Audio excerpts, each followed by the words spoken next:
So, hi Madhukar.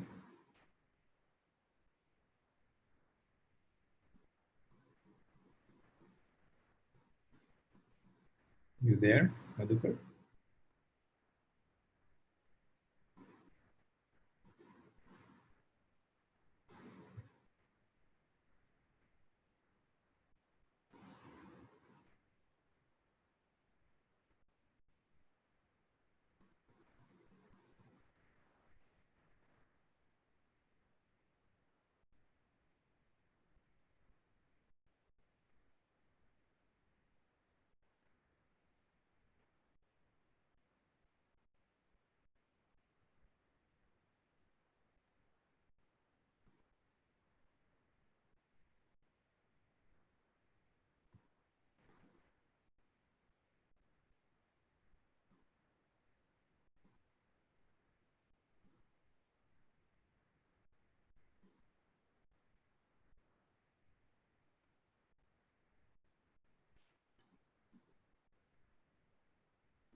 Qué bonito.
So, Madhukar, are you there?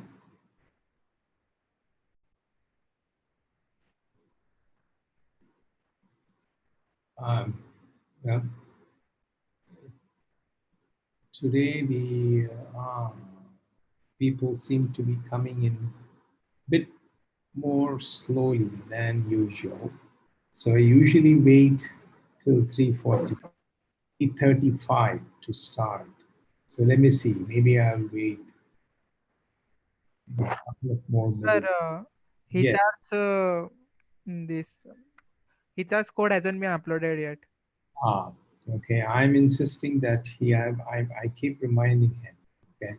So Sir, what I, could you please do it like yeah, tomorrow or the next day? whatever is the state in which it is in, I will override him and I will have him upload. Okay. Okay. So please upload it as soon as possible. Okay.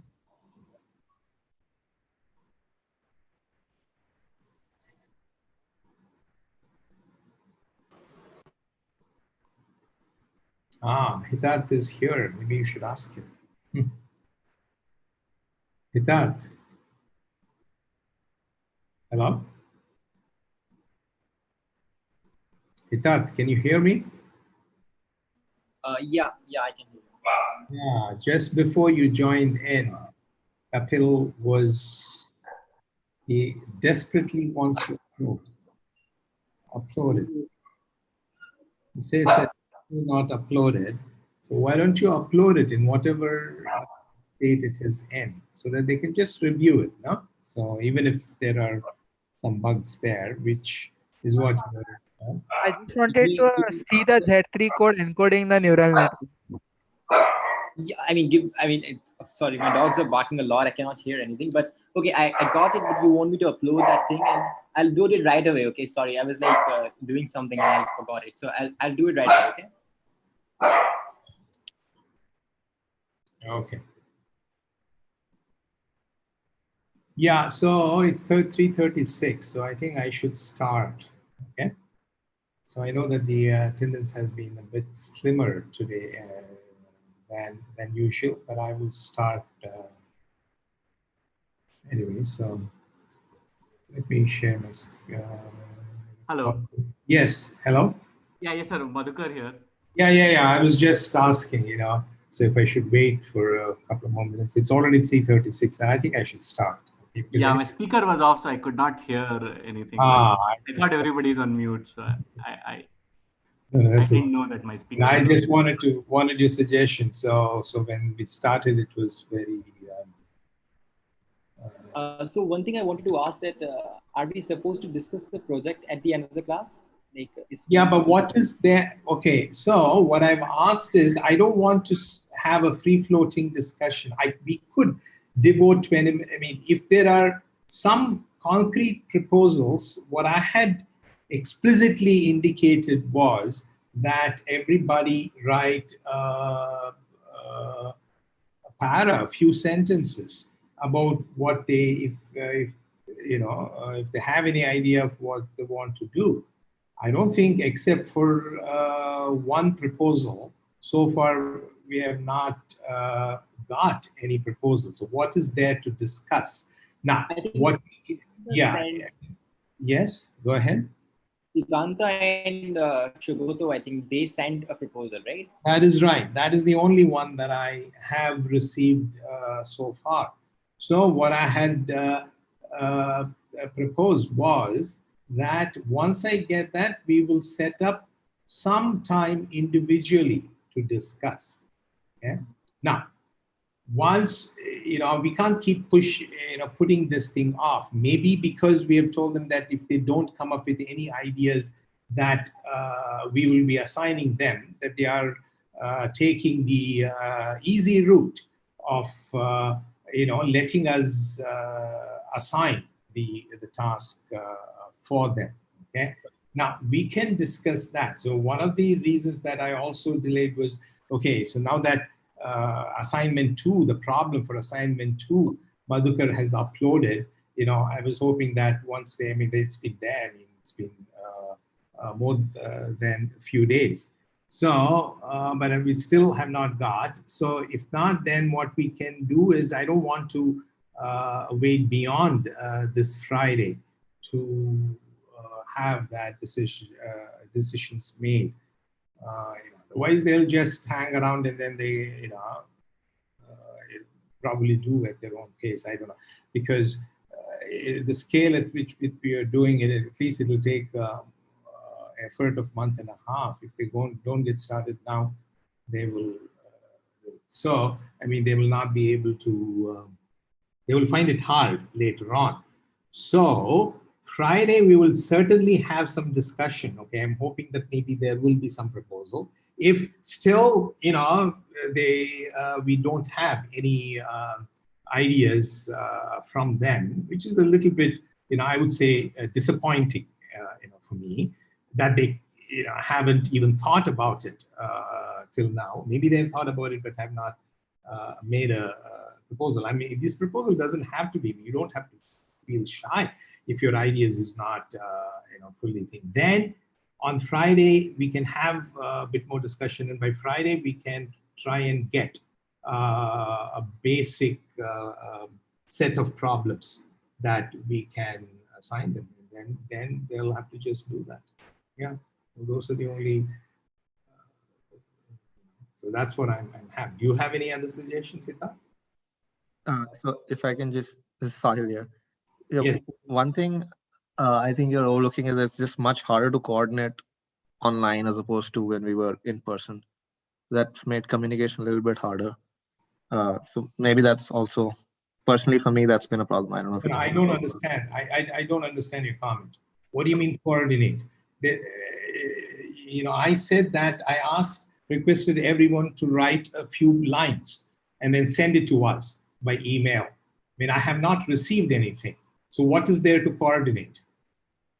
No, I mean, so as a group to come up with something, it's a much easier time to discuss. I see. So if you could, okay, so then it has to be a structured discussion. I don't mind spending some time today, okay, because that is more of a priority for me. If indeed you have some ideas that you want to have it thrashed out for the entire class, you want to discuss it now? Is that what you're saying? No, I mean amongst ourselves. It's just a little bit harder to ideate. Amongst online. yourself means your teammate and you? Yeah, that's what I mean. Yeah. But Sahil, what? I mean, why would that be a problem? It's hard to describe. It's just not a sort of, I'm not saying it's impossible. I'm just saying it makes it a little bit different. That's all. I don't know. It's a little hard to describe why it's not the same, but feels a little different. Oh, I see. Because if you, the fact that you are now only electronically connected, but not physically, if you were there on campus, that makes That's it right. That's what I mean. So I've also had a hard time communicating with Zubin, for example. So maybe, I don't know if anyone else is facing this problem. Maybe this just me. Okay, so now I see what the point that you're making. So if that is the case, if you have, I consider this as not non-cooperation, but close to not being able to, you should take this as a priority. I mean, everyone should take this as a priority. Otherwise, what is the thing? I mean, otherwise I'll just make, I don't know. I mean, we have decided on a project, so we should make this thing work. I don't want to go back on that.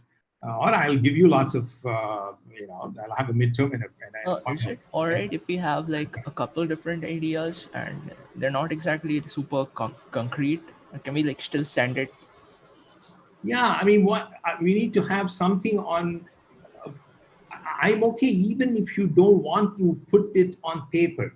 But I prefer for you to put it on paper because the act of writing it down itself will sharpen your ideas. Okay, at least that's how it works for me, and I think generally it works. So yes, if you could do that, then I'm willing to schedule. See, if one of you tries and your teammate is not getting you, then you should just discuss it yourself, okay, with us. I mean, eventually that's what you will have to do. What can you do? I mean, the same problem can happen later on also, even after you make the thing, and if that person does not put in his or her weight on the thing, then you will have to bring it up.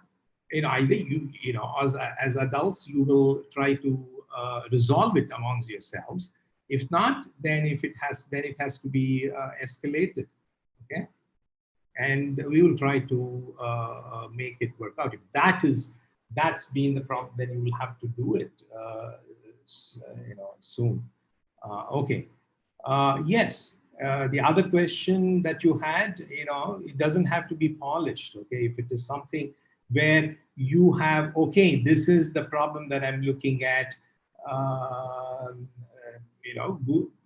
Internet is a wonderful thing. I mean, a lot of times I get all kinds of information from there, and I was hoping that you could do it. Or even if you're saying, oh, look, we need help to look up, and in that what is that kind of a help from us that you will require? If you can give that concretization, what has been your impediment, stumbling block, then we can discuss that. Maybe this is a good, since we have opened it up.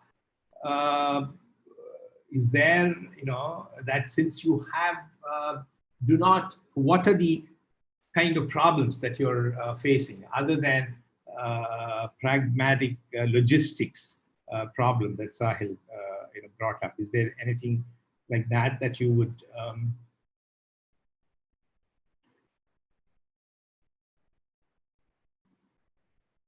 like to bring up, that is gating you, that is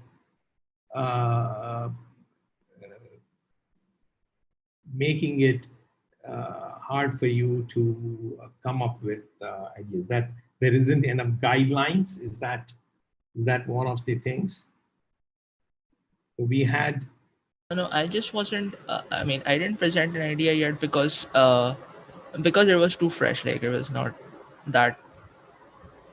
I didn't think it was concrete enough to present. So, I mean, if it's all right, then I'll write an email in a day or two. I think that would be a starting point. So, I want some dialogue. Yeah. Okay. Get started, and the starting point for the dialogue is this wild idea? Is it can it be another thing? I think we are also thinking amongst ourselves, whether it is we're thinking, okay, maybe we'll take a very big system and then chop it off into pieces. Maybe that's that's something that can be considered as well. I mean, if you're not getting I think, then we'll take a big system that we have and take different subsystems of it, and and assign that individually, and maybe that can be, and then you can put things together. Okay, that's an idea that we are discussing amongst the three of us.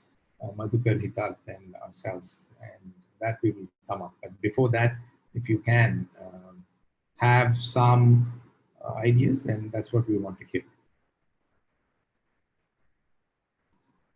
Okay, so we have enough people. Yeah, Sahil, I can talk to Zubin. I can nudge Zubin, okay? Because I keep talking to him. So I will nudge him along to take it as a priority. Yeah, I'll help you. Yeah, that'll help. Thanks.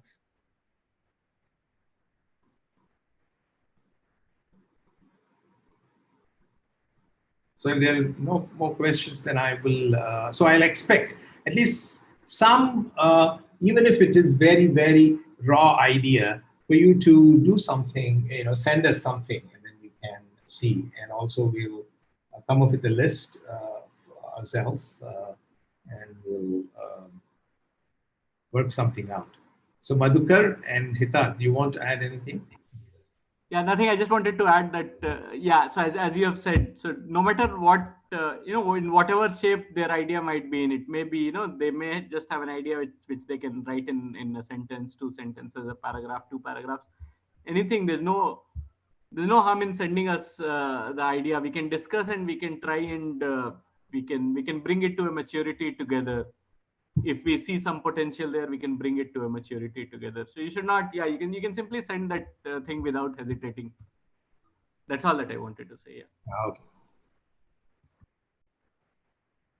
Okay, so let me get started with the topic that for today. So just to give you the big picture where we are, this is a picture that you have seen before. So we are discussing, these are the basic components of SMT solver. Each theory has a separate solver. It's usually called a conjunctive solver. So it usually, a theory solver decides a conjunction of formulas in that theory. Okay, and then those conjunctive things and the combination of theories is done in this core solver. Okay? And what DPLL-T does is it helps you decide arbitrary Boolean combinations of these conjunctive formulas from these mixed theories. Okay? So what we are discussing is the SAT version of DPLL. After that, once we have done with that, which I'm hoping to finish today, we will go to just look at the core solver, which combines the different theories. And the procedure that is used for that block is called the congruence closure procedure. It's an extension of congruence closure. And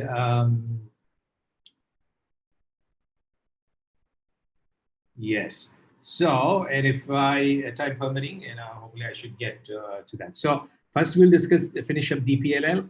Then I'll talk about the component, the basic version of the core solver, and then go back to extending the congruence closure procedure to the core solver to be able to combine theories. And then I come back to DPLLT, which uses a version of DPLL to decide Boolean combinations, various propositional combinations, ORs, ANDs, and things of various formulas. So that is where we are.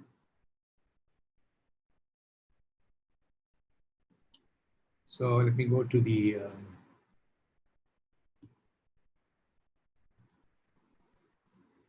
full screen version. Okay. So there are three, yes, we started with DPLL, the very basic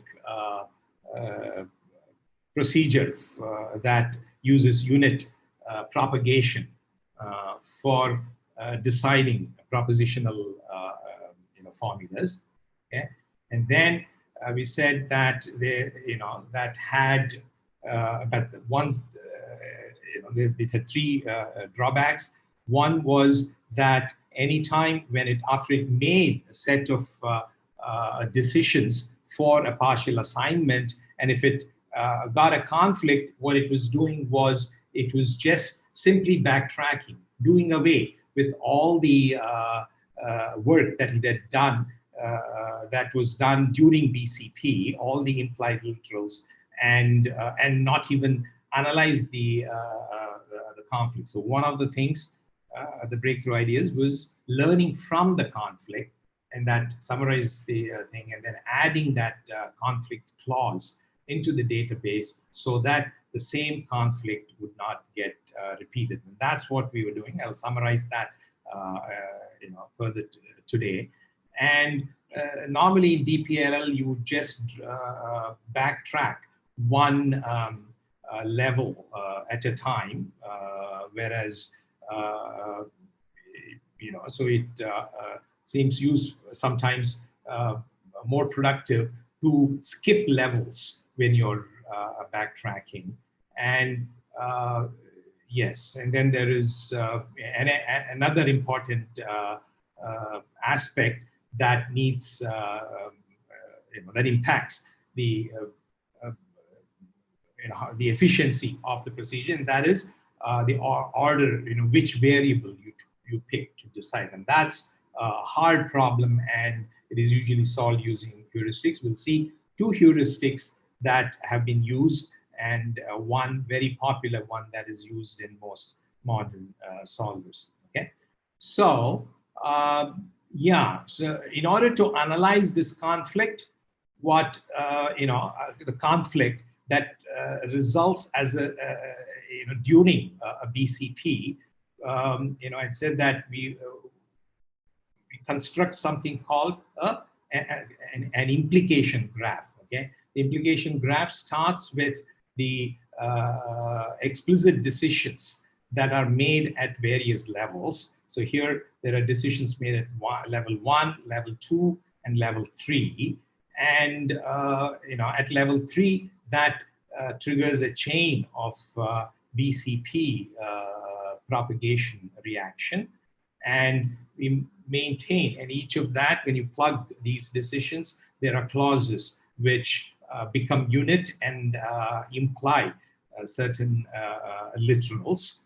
Okay, and this implication graph not only keeps track of all the literals that are implied due to unit propagation, but also the clauses that imply those decisions. Okay,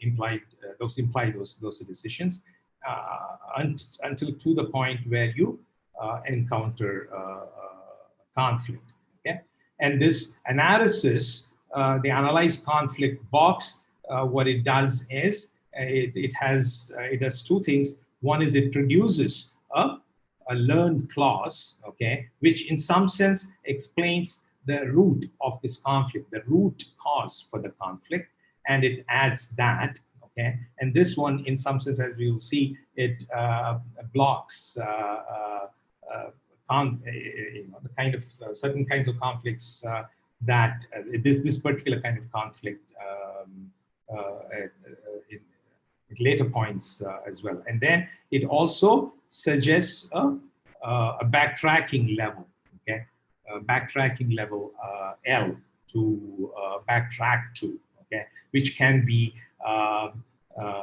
earlier than the latest level. Okay, so let me then we will, once I finish up, summarize the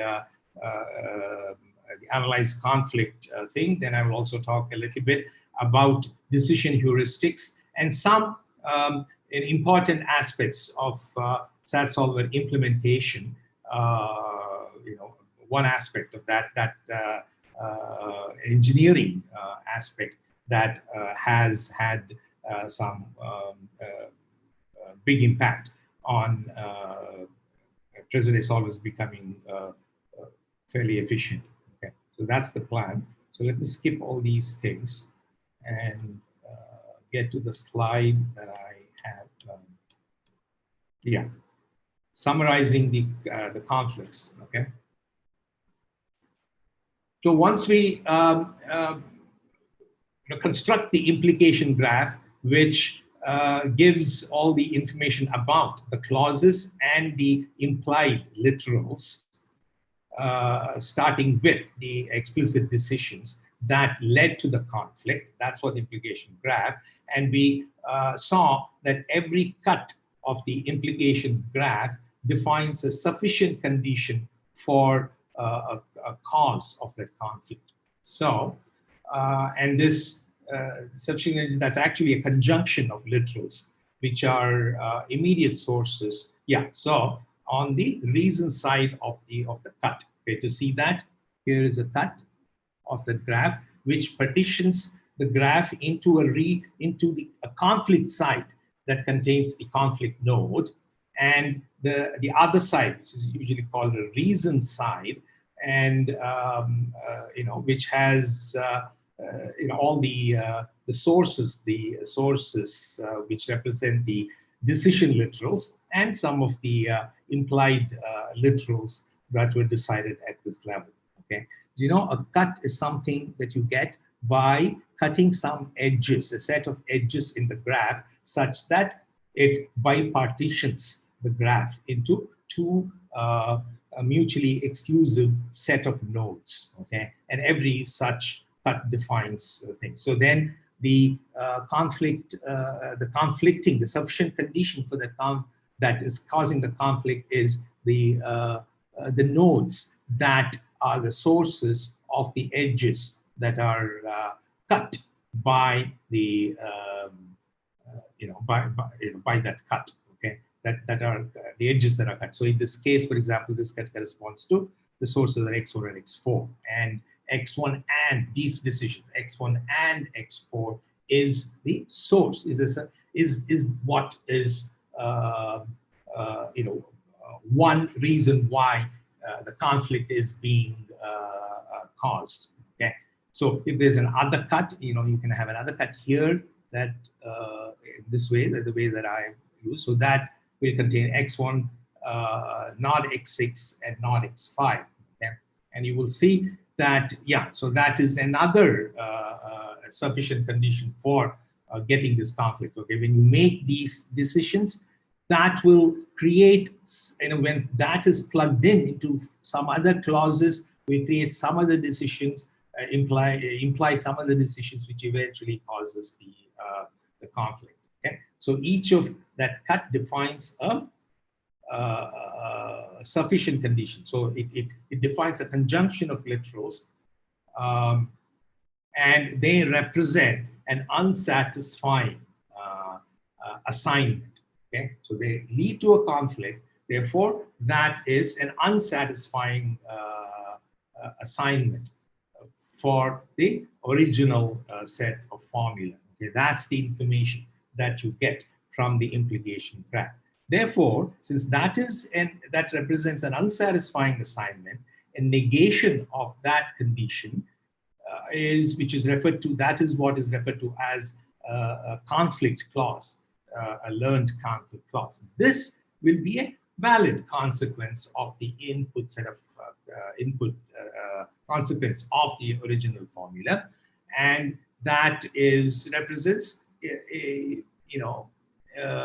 yeah. So, and you will see that always contains at least one literal decided at earlier levels, and one or more implied literals, implied or decided literals decided at the current level. Okay, so that's always how it is the case. Okay, so every conflict clause, I said that it blocks this particular conflict. And in what sense do I mean when I say it blocks? So when added, it prevents you from making that particular set of decisions causing the conflict. Okay, to see that, let me go back. Okay, so here the decisions that are causing the conflict is X1 and X4. Okay, so as you can see, although X4, the actual decisions were the ones in green, they ended up through propagation, unit propagation, inside the clauses implied X4, and that further ended up in this conflict. And therefore, X1 and X4, in this particular case, X4 was implied by these, by the decisions X8, X7, X10, and they led to these implied decisions eventually. But the reason that this is more general than the thing is, X1 or not of X1 and not of X4, which is the conflict cause, is what is, no matter what, however, there might be other ways in which X4 might be inferred by, other decisions. Other decisions might be implying X4. So this X1 and X4 in that sense is not of X1 and not of X4 is something that blocks any, this conflict. Okay, so any decisions that actually end up implying X4 or X1 in general will be, it will be problematic. Okay, and therefore this clause can, when added, can block all those things. In this case, it is ending up blocking the decisions that led this, mainly X8, not of X7 and X1, that led to, X8 and not of X7, which implied X4, which along with the earlier decision X1 created the conflict. And that's what is the thing. That's why these conflict clauses, in some sense, are not only represent the root cause for the conflict of these decisions, and they may also prevent other kinds of clauses, other kind of conflicts that lead to the same set of implied decisions. Okay, so that's why, so every conflict clause, in some sense, blocks a particular set of decisions causing the conflict, but some are more effective than others, and the idea is to add those ones that are more effective. Why do I say that some are more effective than others? Okay, yeah, before I do this, so, are you clear about what a conflict clause is, and how it is at least conceptually derived from the implication graph? Any questions there? I mean, yeah, eventually there's a procedure using resolution graph. I'll get to that. But right now, the concept and as how you see how the cut is representing can be used as a way to define these conflict clauses. That's what I want to make sure that you have understood. Okay, I'll assume that's a yes. And yeah, so why do I say some are more effective than others? Among all those things, there is something called an asserting clause. Okay, one of them, I mean, no, one or more of them can be identified as an asserting clause. Okay, and that is a conflict clause that contains a UIP, a unique implied literal. I mean, UIP, unique implication point. That's what UIP stands for. Okay, that is identified as a node in the implication graph as the sole literal from the latest level. Okay, and the reason, and that if, okay, so as I said, if those conflict clauses which contain a UIP, a literal corresponding to a UIP, unique implication point in the implication graph, is certainly more effective. Okay, and that's because if you add that, the idea is the idea of CDCL is to generate these clauses and add them so that they can block a similar conflict that you get at a different point in the proof search. So the reason is this particular clause, as soon as you backtrack, it becomes unit, because when you backtrack, you're undoing all the implied literals that got created, that were generated at this level. Okay, and since it has only one, this is a unique implication point. As you know, just to remind you, a unique implication point is that node where from the every path from the decision at the current level, which is 3, every path from there passes through that node. From every path from that source to the conflict node must pass through that particular node. So that is considered as a unique implication point. So X4, if you look at this conflict clause, which is not of X1 or not of X4, if you add that,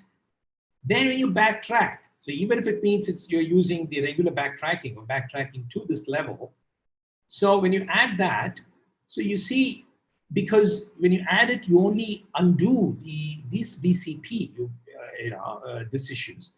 Then since X1 was a decision that was made at an earlier level, so as soon as, when you backtrack, after adding it, there's a new clause, which is a conflict clause, which immediately becomes unit, because X1, as a result of the decision X1, then remember, what is added is not of X1 and not of X4, because this decision is kept, so this becomes 0. So immediately it flips the decision on X4, which was causing the conflict. Okay, so therefore you don't need to do any work, just the conflict clause itself becomes unit, and it gets you the right decision. Okay, that avoids the conflict. As opposed to that, if you had added, say, the conflict clause not of X1 or X6 or X5, which is also a conflict clause because it prevents this decision, not X6 and not X5, which indeed resulted implied X4. But then if you added that, then the conflict clause that you added and backtracked, it does not become unit, and therefore you still have to make certain decisions, okay, depending upon the decision. If you added that, you might still end up making explicitly the decision X4, for example, okay?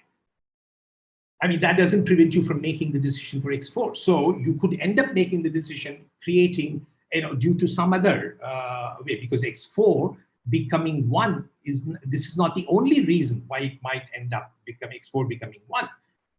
Yeah, so what it does is, that is why that, it forces a decision which prevents the conflict as a result of becoming a unit clause. And that is the property that an asserting clause satisfies. And therefore, an asserting clause is always more effective because as soon as you backtrack, it forces the right decision to prevent the conflict, that you don't need to make any decisions. For example, if I added x1, not of x1 or x6 or x5, yes, that's also useful, because if you made a decision, the wrong decision on x6, then along with the decision on x1, it will force the right decision on x5 if it became unit. But this is more effective because it is immediately does forces that. That is one reason. So asserting clauses are always better. Another thing that makes among the various conflict clauses some more effective is the fact that if the closer that conflict clause to the conflict node, the better it is, okay, than further back. Why? Because the implied literals there in the front, that is closer to the conflict clause, they kind of cover the implications in the back clauses. For example, here x4 is really it kind of covers for x6 and x5 and any other decisions that may imply any decisions made due to plugging in propagation from other conflicts. Okay, therefore, because these are implied by several other implied by other intermediate implications that got generated, and therefore the closer the thing it is, the better it will be. So yes, so an asserting clause by the fact that it has only one implied literal, and for these reasons you pick an asserting clause, and also even among asserting clauses you will pick a UI one whose UIP is close as to the conflict node. There's always a UIP, okay, because the source, as you know, the source here is always a UIP, okay? The source node representing the decision made at the explicit decision made at the current level is always the thing. Therefore, so you could, and that also serves as an asserting clause, but because it's furthest from the thing, it may not be as effective in preventing other similar conflicts, okay, due to other decisions. Yeah, so what do SAT solvers do? Given the fact that you have multiple conflict clauses, so yeah, some pick only the first asserting clause to add. Some pick all asserting clauses. Rarely do solvers pick all conflict clauses, okay?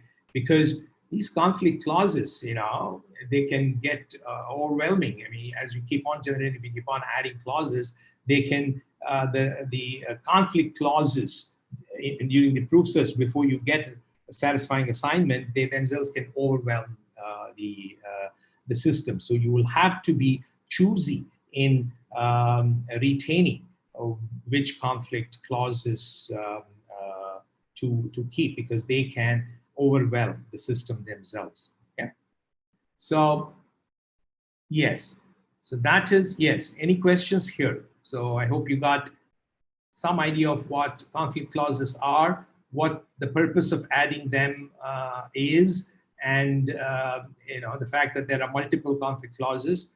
What is the idea behind choosing and asserting clause? Any questions here before I move on to the next thing?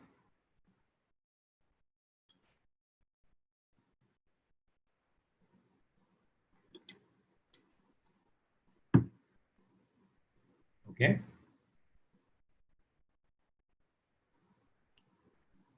Yeah, now I come to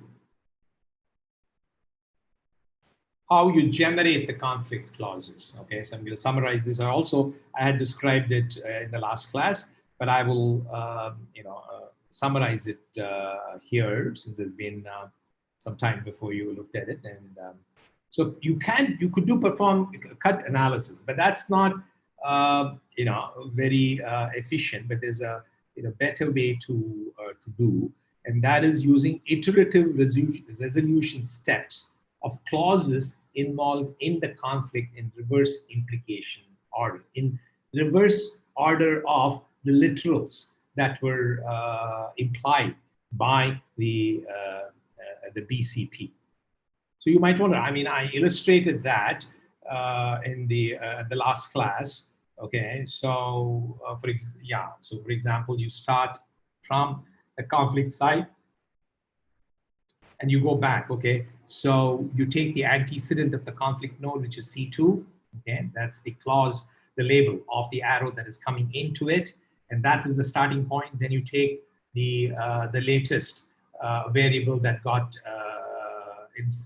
inferred, or the last literal that variable on which that got implied on that, and then you take the antecedent of that, and then you take the resolve C1 and C2. So that, as you'll see, generates one conflict clause once removed from the conflict node. This one generates X1, X3, or X4. It is the conflict clause corresponding to this cut here that will go here like that and cut C2. Okay?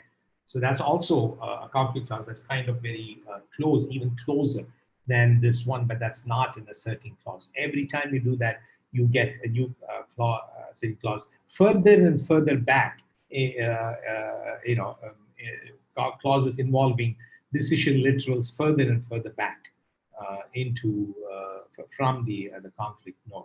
Okay, that's what happens. So why does this resolution method work? Okay, I mean, the intuition is the implication graph shows why a particular implied literal is pitting two clauses in a conflict. So in this case, for example, so the reason that you got a conflict here was because C1 and C2, had one literal, in this case, the X2, which appeared with different polarity in C1 and C2.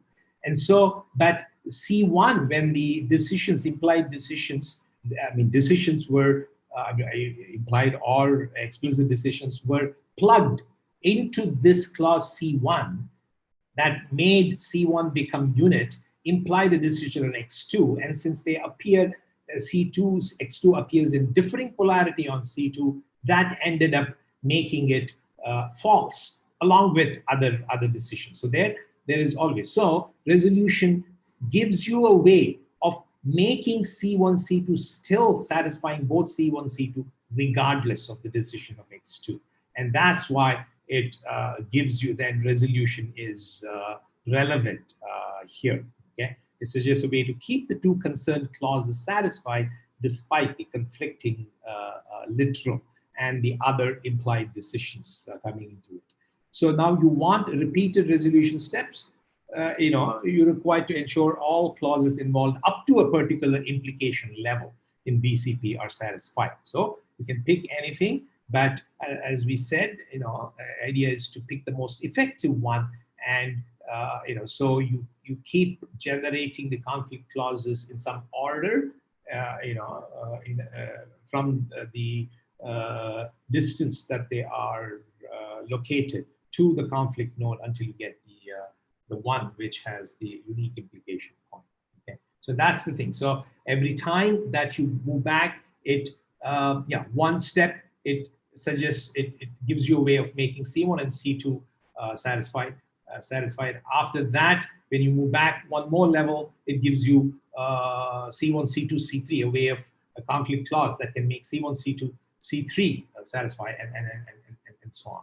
Okay, so that's the idea behind this. Okay. So any questions here? Okay. I seem to be on a roll here. No questions? Okay, good. Okay, deciding backtrack level. So that's the how a conflict clause and asserting clauses are generated through repeated resolution. Okay, and all you need to do is to keep the implied, the order in which decisions are implied, and the clauses involved in that thing, and then you can do that procedure that I showed before. So deciding on a backtrack level. The strategy most widely used in practice is to backtrack to the highest level other than the current level of the literals present in the asserting conflict clause that you choose to as the conflict clause, okay? To illustrate what that thing is. So this is the first, asserting clause, not X1 and not X4, that contains the first UIP. And that always, as I observed, contains one literal from the current. It actually contains exactly one literal because it is a UIP from the current decision level, which is 3, and one or more literals from earlier decision level. So it says, in this case, there's only one literal at the earliest decision level, which happens to be X1. Which happens to be 1. Therefore, the suggestion is, instead of backtracking, so DPLL would have backtracked to the latest one and then flipped and the decision made at that level, and then continued with looking for adding to the partial assignments. Whereas what is suggested in this non-chronological backtracking strategy is to pick that the latest among the ones. Okay, so if it had suppose instead of not X1, X4, you had picked the conflict clause corresponding to this cut, okay, which had not of X1 or X6 or X5, then you would have picked decision level 2, okay, instead of decision level 1. That's the thing. So, and the idea, yeah. So this is, yeah. Sometimes these levels skipped those whose decisions were not germane to the conflict analyzed at all. So that can happen too. But the real reason is, so the real question is, if there is still a satisfying solution, if you backtrack, skipped levels to backtrack to much earlier decision, isn't it like wasting efforts? Because you're throwing away, whenever you backtrack, you're throwing away all the decisions and explicit decision as well as the implied decisions that you have made. So if there is still some satisfying assignment below the latest, the current decision level, aren't you throwing away those those things? So that is the question, okay? But it turns out that if you restart from new clauses that you have learned, that it is usually based on empirical evidence, that there are more possibilities, even though you might be throwing away, there are even more solutions that due to the fact that it blocks certain decisions that you may end up hitting sooner, okay? And that is one of the reasons that this seems to work better.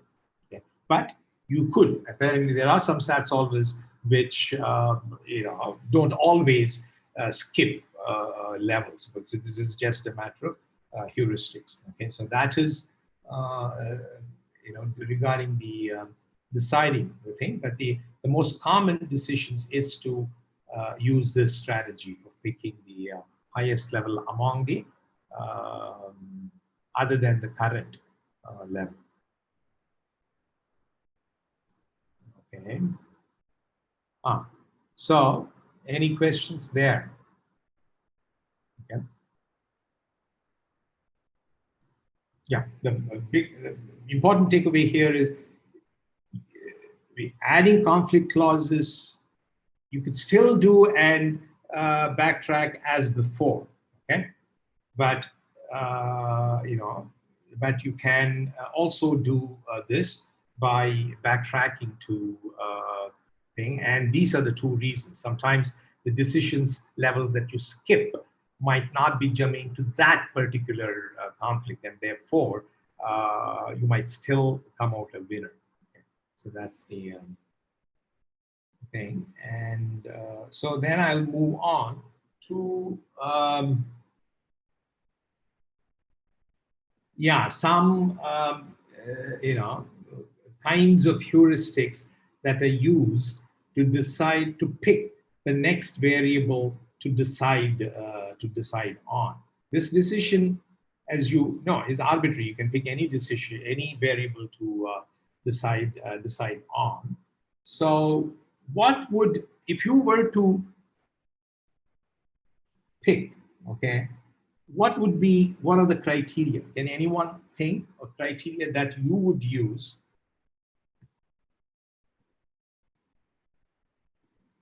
after you have eliminated? So you need to decide on this after you have eliminated all the unit clauses in your original formula.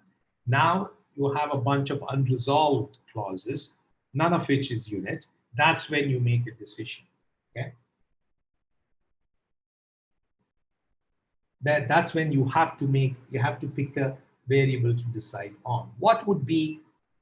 So the ideal situation would be where we end up introducing a lot of unit clauses by making that decision.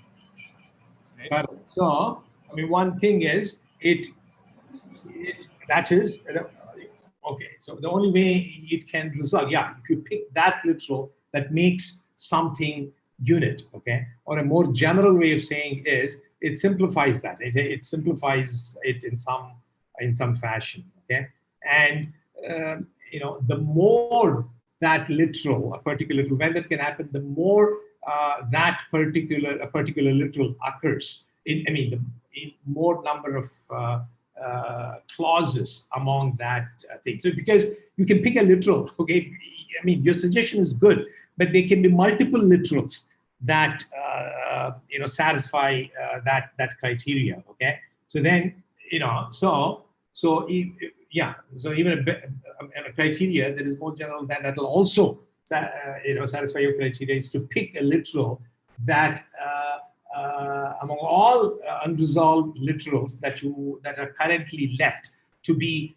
resolved, those literals that appear are the variable that appears with either polarity the most number of times, because then it simplifies those.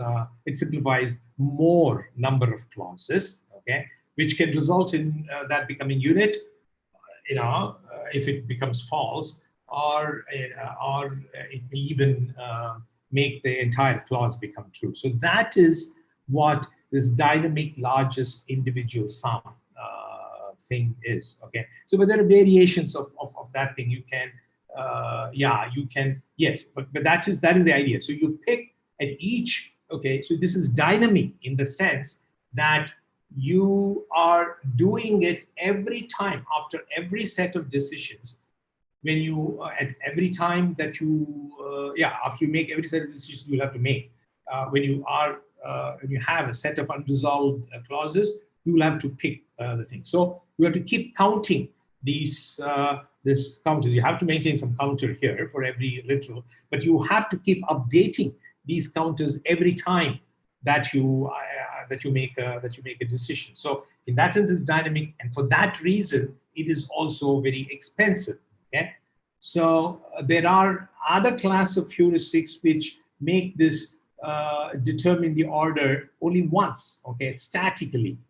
I mean, it could be in the extreme case once at the beginning, but they won't be as effective as the dynamic one, because if you make the decision right at the beginning, then you don't know. I mean, obviously, you're not taking into account the dynamic nature of the which things are simplified at that level. But certainly something which is in between might be better. Okay, that is one. So something which is extremely dynamic will be expensive because you need to visit all the clauses, count the number of clauses it appears a particular literal appears in, and then pick that. Okay, so and then typically you have millions and millions of clauses in a typical SAT solver, and that becomes expensive. So the second one, which is a patent, which is actually a patented one. There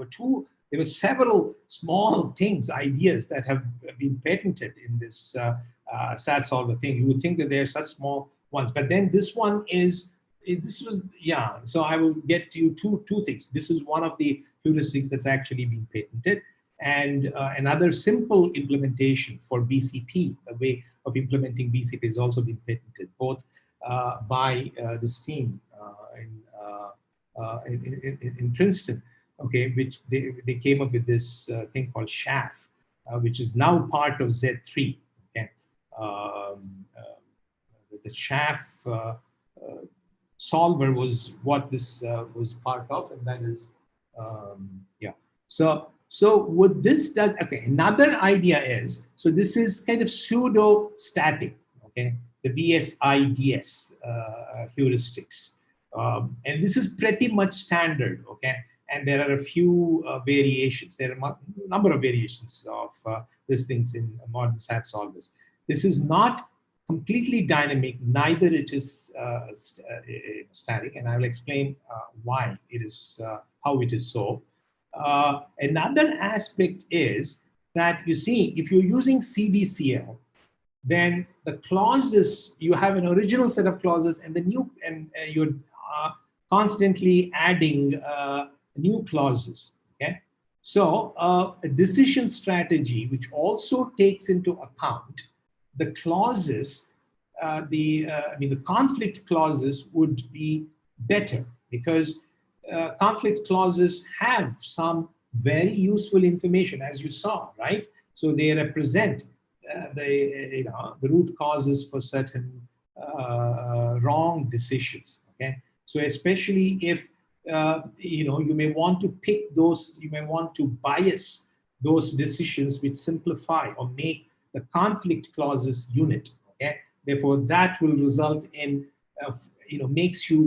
lets you make decisions, okay, via implied decisions, and steers you away from the conflict. So any decision heuristics that also takes into account the the conflict clauses in the simplification of the conflict clauses would be better. That was the invention of this decision heuristic. This came after CDCL. The CDCL, the learning strategy, was invented by another team, okay, earlier than this Princeton team. The Princeton team did a lot of engineering, including this decision heuristics. Okay, so the CDCL, the first time it was done, I forget the name of the team, okay, and the place, I can pick it up and I can upload that paper as well. It was implemented in a SAT solver called GRASP. I think this was maybe mid-90s or early 90s, okay? And the whole bunch of inventions from the Princeton team came about in early 2000, okay, 2001 to be precise. Okay, so I will explain this one here. Okay, so this is the VSIDS, variable state independent decaying sum. And don't ask me why it is called with this name. I really don't know. So what you do here is, you, for each variable in the formula and the original set of clauses, and for each polarity, you have a counter which is initialized to 0. Sorry, the 0 is missing here. And when a clause is added, so it is static in the sense you first count right at the beginning, okay, the number of times each variable occurs with each polarity, okay, and then you update that counter. After that, you don't update it every time a new decision is made, after every enhancement to the current partial assignment. So in that sense, it is not dynamic. It is static, but it is not fully static either, because every time a new clause, that is a conflict clause, is added, the counters are updated. Okay? Every time you add a new conflict clause, you update the counter by yeah. That's in that sense, it is kind of pseudo static. So then the unassigned variable with the highest counter, is chosen with that polarity. Okay? Additionally, it's actually this small thing that I don't know if the whole thing is patented or this particular. So additionally, what it does is, in order to bias the decision more towards the conflict clauses, it periodically divides all the counters by a constant. Okay, so because the number of times that you divided by the constant will be more, few will be less. Okay, I mean, for those that appear, yeah. So it is biasing it more towards recent conflicts, because those counters, I mean, those variables, the counters which are associated with those variables that appear more number of times in more recently generated conflict clauses, will end up not becoming zero by this division by constants. In that sense, it is gives higher priority to more recent conflicts. Okay, so that is the thing. So the important is there may be variations of all these things. The idea is to involve the conflict clauses in decision, in making the decision. Okay, as well as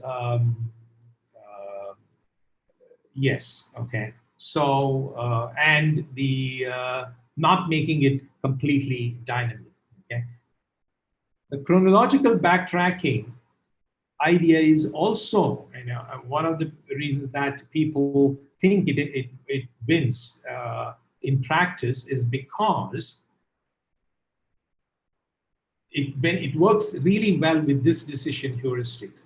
Okay, because every time you add a new conflict, you learn a new conflict clause, and then you add it. Maybe with this new information, the decision that you would have made earlier might be better, the variable decision. Therefore, by skipping levels, you will, in backtracking, your decision itself, variable decision itself, because it is being biased towards the conflict clauses, will help you reach satisfying assignment sooner. Okay, that is the idea. Okay, the reasoning behind doing non-chronological backtracking. Whatever it is, okay, the non-chronological backtracking seems to work best in practice with this VS-IDS heuristics that takes into account the decision, it takes into account the conflict clauses in making the decisions. Okay, any questions here? Yeah, so I know that, what I want you to get is, the concept's correct, okay? I mean, SAT solver is a very complicated beast, okay? And there's so much engineering and so many things that goes into it that I think you will have to, in order to be an expert, you will have to eat, and drink and live with it, okay? But nonetheless, it is important, although you'll be using mostly as a black box, to understand the essential ideas as to why SAT solvers are so good in practice. Okay, any questions here?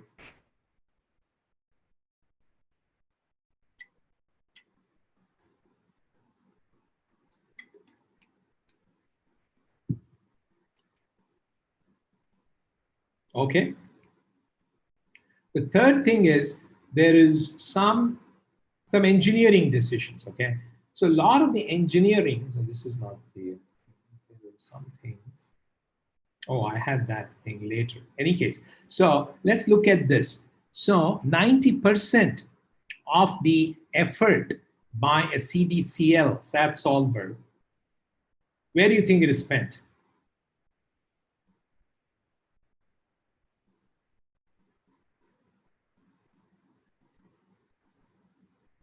You can guess by just looking at the structure of the code. So it's in BCP, okay? So 90% of the effort is spent in propagating these clauses. Firstly, you see, because after every decision you run it, okay, and analyze, config, etc. You do only somewhat more less frequently.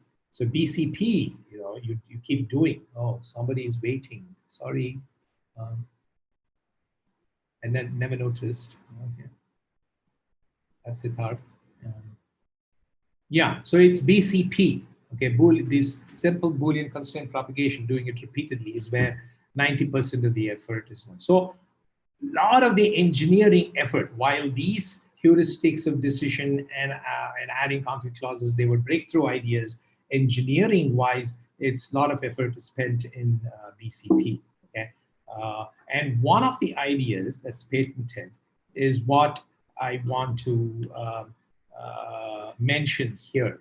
Okay, and it's also described in the book, maybe not at this level of detail. So I can even upload the paper by this Princeton team. I will do that because that has some, people, if you're interested in knowing more about SAT solving, etc., that's a very nice paper to read by this Princeton team, which is led by one Sharad Malik. Okay.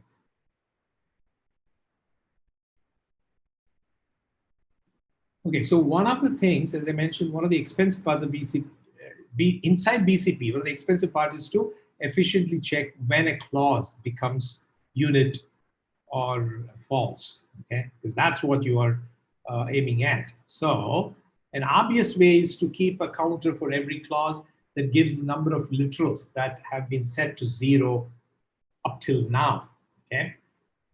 Which means that you will have to keep visiting all the clauses and then keep updating this every time a decision is made. Okay, and imagine that if you have conflict clauses and original set of clauses, and this can be very, very expensive. So their idea was to.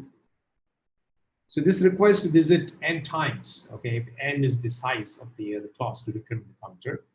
So the idea was quite simple and it's very clever. Okay, can you optimize it so you only need to visit it when the counter goes down to from n-2 to n-1? That is when the number of literals in that goes down from n-2 to n-1. And this is done. It can be done in almost constant time by a not in the number of constant time, not in the number of quadratic or number of linear, in the number of clauses, by assigning, using two, what they call as watched literals for each clause. So they pick two literals and as watched literals for each clause for each clause, okay? Both the original set and the new clauses, conflict clauses that are added. And you visit the clause only when one of its watched literal is assigned to 0. Because, see, it cannot become unit unless one of the watched literal clauses, until the watched literal clause becomes 0. So you visit the clause only when you have picked a variable, a literal, in the decision process, okay? So that is easy. So once you pick the watched literal, you'll only visit the clause when the watched literal is assigned to 0. So when that happens, either the clause is unit. Sorry, should be implied, should read as unit. So either the clause is unit, not unit, in which case there are other, okay, it so happens one of the watched literals became, was where the decision was made on. Then you can replace one of the watched literals that got decided on with another literal. an arbitrary literal that is still not simplified in that clause. Okay. And if the clause becomes unit, okay, that's simple enough to do. So you can pick any other literal that is still unsimplified in that clause. But the clause becomes unit, in which case one of those watched literals, the other watched literal must be the unit clause. Then you know that you have that the clause has become unit. Okay, so yeah, so although this can be done in linear or inverse quadratic in the number of clauses, so it is still, when you're talking about millions or tens of millions of clauses, these kinds of engineering can give you a lot of thing. And this is one neat idea. I thought that I bring it up. Okay, and also this one does, you don't need to do anything, you know, when you backtrack. Okay, so you can just keep the two watch literals as is, and no work need to be done. Okay, so that I think is pretty much the end of you know, what I had. So yeah, so it's already 4:45, and I think I won't be able to. Yeah, any questions here? Any questions? Any general questions about SAT solvers? So I have some question about this specific thing. Why are we taking two watch literals? What is the significance of taking two as opposed to say just one? Would one not work? It is enough to take two. That is the idea, because until when, you know, it can be any two, because before the you know, it can become unit.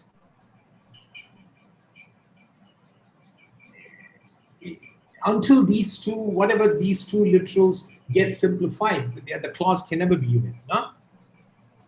All right. So If we take just one, it might happen that that particular literal is itself the unit, like the only remaining literal in the clause, and we never visit. when can that happen?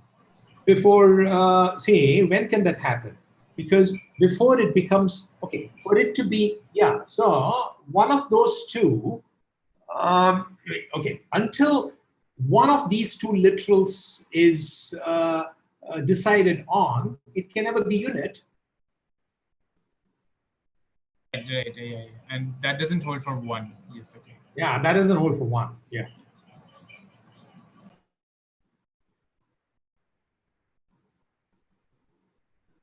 So if you have, yeah, if you pick two, then, you know, before it becomes unit, you know, one of the, yes, two. So that's why if one of the two is decided on, you need to replace it with another one. Okay? If there is one at all. If there is no one, then you know that the clause has become unit. Very clever idea, and I should say. Very clever. Yeah. A lot of the other ideas here are sort of based on heuristics, which, I mean, they're like empirically derived, but this one is. No, but the backtracking and this one are based on heuristics, okay? But the backtracking, okay, this is one of the points that I want to make, okay? So the backtracking, as I said, you can continue to use backtracking to the latest level. What is the advantage of using backtracking to the latest level? I had this you know, comment in one of the slides, but I think yeah, so yes, okay, answer to a question, the backtracking thing is not, okay, if you use non-chronological backtracking, that particular one, it is still not, it is not a heuristic in the sense it is fixed, it's deterministic in the sense it suggests you always pick the highest level other than the current level, okay? So for every particular conflict, it is the thing. So, but it is heuristic in the sense, why do it? I mean, you can pick any, you can choose to go to any of the levels. So yes, you're right. So both in these two are certainly somewhat heuristic. Certainly the decision is definitely heuristic, and the backtracking level is also heuristic, these two. But analyze conflict is not exactly heuristic, okay? Analyze conflict, yeah, that is not heuristic. Yes. See, there are two things that the SAT solvers do. Okay, one question that arises when you skip levels to backtrack is why should the algorithm terminate? You see, why does DPLL use only backtrack to the latest level? Because there's a guarantee that you've explored all the available assignments up to that level before you backtrack. Okay? Therefore, there is a guarantee that you have reducing, okay? I mean, you're increasing the, you're reducing the decisions among the satisfying, possible satisfying assignments, okay? But if you skip levels, what is the guarantee that you may not come back to the same level with the same set of decisions, and you can't keep thrashing, going back down, back up and back down, okay? That question is thing. So termination argument becomes harder when you do non-chronological backtracking. Okay? I'm getting to a different point, okay? So because I wanted to make the point. I don't know if that is, you had any other question related to heuristics, okay? But since I started, let me complete that point. The reason that the book has an argument, a termination argument, okay? The reason that even with this non-chronological backtracking, which is induced by that strategy, okay, of picking the highest level other than the current level based on the conflict clause that you add, what does is even if you, when you come back to the same level, you would have reduced, you're reduced one conflict among all the conflicts that you can get, okay? And there are only finitely many conflicts for any given formula. You would have, the argument is the reason termination proof goes, the way it is done is that by showing that every time you reduce, you eliminate one conflict, okay? And that is by adding the conflict clause. So even if you come back to the same level, the same, with the decision, you would have avoided, you would come back with the one reduced conflict. Okay, so that is one point that I want. So any other questions? I don't think I will get to the congruence closure thing today in a rush, because we had some, so it's better that I start next time, because already 10 minutes to 5. So we might as well, end the session by entertaining questions on SAT solving and any questions that you might have on project and so on. So so I know that some people have classes at 5 o'clock. I'm okay. So just there are, I'll open it up for general questions, but any questions on the SAT solving part of it? If we do have it, then please ask, so that others who want to stick around can benefit as well. Any other questions?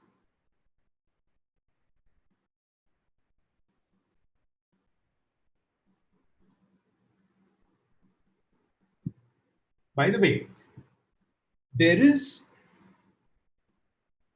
some research where they use, okay, because there are a lot of engineering, some of them are heuristics, and maybe there are more heuristics under the hood, inside the thing. Although among the 3 that I've said, 2 are heuristic based, the other one is conflict clause generation, okay?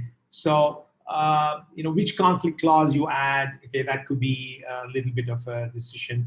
And also, usually what SAT solvers do is they don't keep on adding. Every now and then, what they do is they flush a subset of the conflict clauses, okay? Because if the number of conflict clauses can grow very big, very huge, okay, and they can become much larger than the original set of formulas. It could be, okay? So then it decides to, if it gets it, that is slowing down the thing. It decides to flush a subset of the conflict clauses. Okay, that is another thing that it does. Okay, and you can actually sometimes SAT solvers give you a knob where you could force it to throw away all the conflict clauses.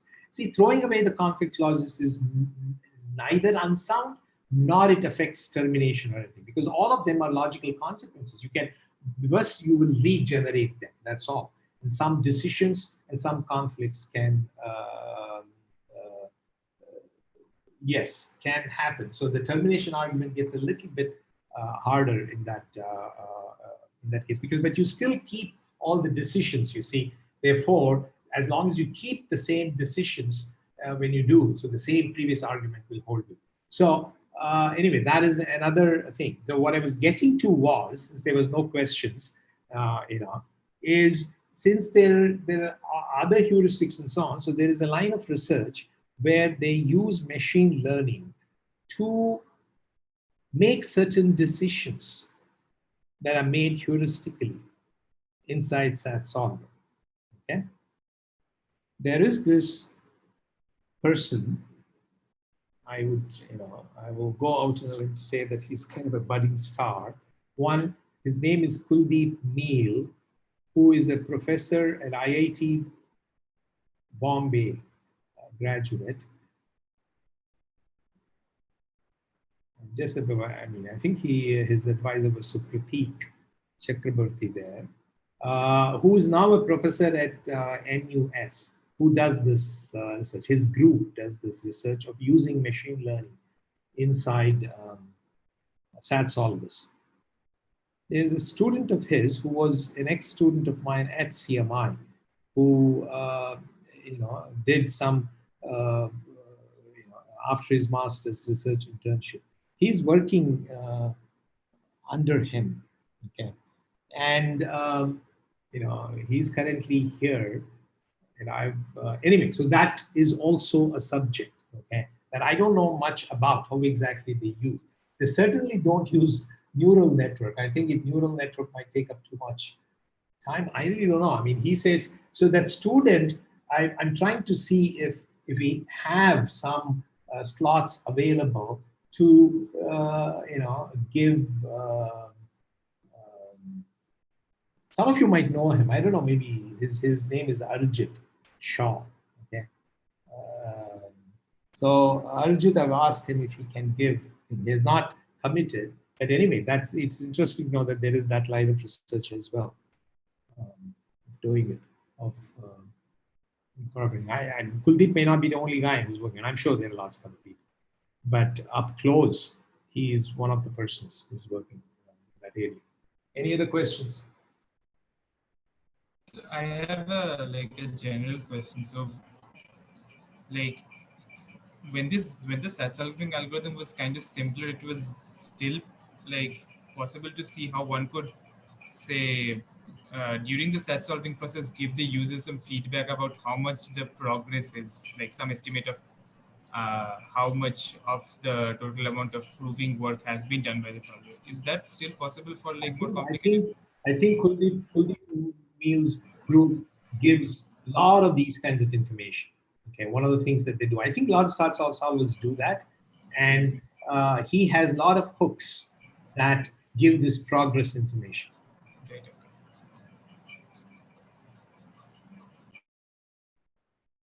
I mean, in what form, I really don't know, Diganta. Okay, but he does. I mean, there are hooks that are available. That's one of their research contributions as well. Yeah, because I mean that would be very helpful from practical standpoint. Yeah, but how would you use it? I mean, as in simply, so if you're using the SAT solver in some larger system, and if you see that it is taking much too long to do even some very small part of the progress, then you would think that you need to redesign the system, right? But if it's does half of your estimated amount of work in some reasonable amount of time, you might be willing to. I'm not sure that kind of a quantification is as useful, okay? Because what would be useful for me is, these kinds of, I've determined, look, these subset of the clauses are always satisfiable, so and these subsets are independently solvable, I mean, satisfiable, that kind of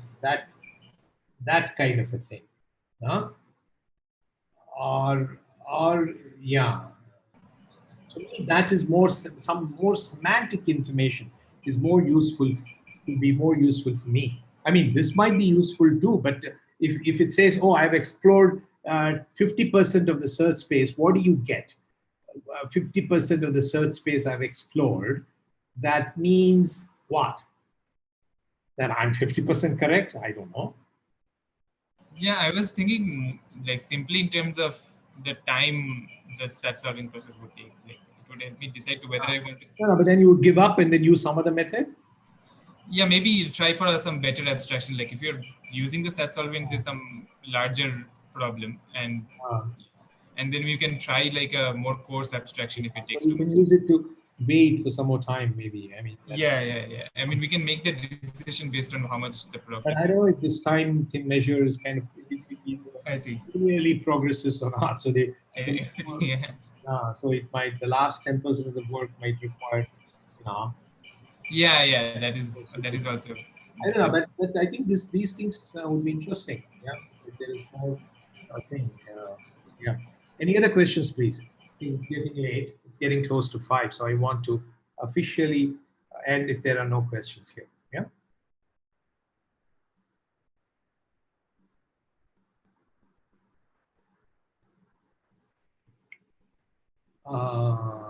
Okay.